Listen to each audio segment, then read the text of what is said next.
¿Qué tal, amigos? Pues aquí yo ya desmonté lo que era el filtro, la bomba la despegué de lo que es la carcasa donde está la mochila donde van todos los filtros. Pues de momento ahorita ya no tiene nada porque los dejé en un bote tapado para que no se fueran a perder toda la colonia bacteriana con agua del mismo acuario. Entonces aquí lo único restante sería sacar esta parte que sería el rotor. No tiene mayor problema, es solamente un imán, entonces a presión sale. Supuestamente aquí tiene otra gomita y está por la parte del fondo, pero pues no puedo sacarla, nomás dispongo de una mano para maniobrar. Entonces vamos a poner esta aquí y vamos a dejar esta aquí para que se seque durante unas 3 o 4 horas, ya que haga más sol.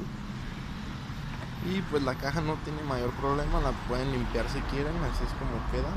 Aquí es donde va embonado esta parte y les hubiera mostrado cómo quitarla, pero les voy a explicar así. Pues la bomba va con esta parte de la etiqueta, va así. Entonces solamente la regla universal ya sabemos cuál es. Izquierda floja, derecha aprieta. Lo que pasa es que como no tengo tripié ni nada, pues ocupo estarlo con el teléfono así y se me complica un poco, por eso ya lo quité.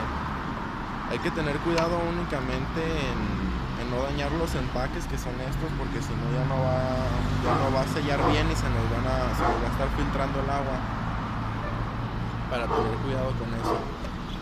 Y pues ya, aquí tienen las roscas donde va embonado esos engranajes, pues ahí van. Entonces esta es la segunda parte, pues ya nomás lo voy a dejar aquí que salga más el sol y pues a esperar qué sucede. Ya cuando regrese, pues ya esperemos que ya no tenga ninguna burbuja de aire y ya pueda funcionar con regularidad. Entonces lo voy a dejar aquí, el rotor también aquí. Si pueden darle una limpiada, aquí ya lo había limpiado, está ahorita blanco, no tiene ningún problema.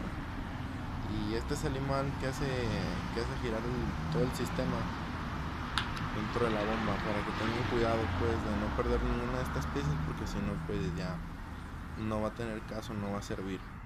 Entonces lo dejamos así y subir la tercera parte ya cuando lo arme o cuando esté armado, porque pues sí se me complica un poco, no tengo tripié para hacerlo. Pero igual, es como les comento, no hay mayor problema. La bomba va así, se gira hacia la izquierda, es la regla universal, la izquierda floja, derecha aprieta. Pues vamos a aflojar y vamos a ir sacando el empaque de a poco para que no se maltraten. Y ya, solo va a restar la tercera parte y ya va a ser donde ya pruebe si funcionó o no funcionó mi teoría.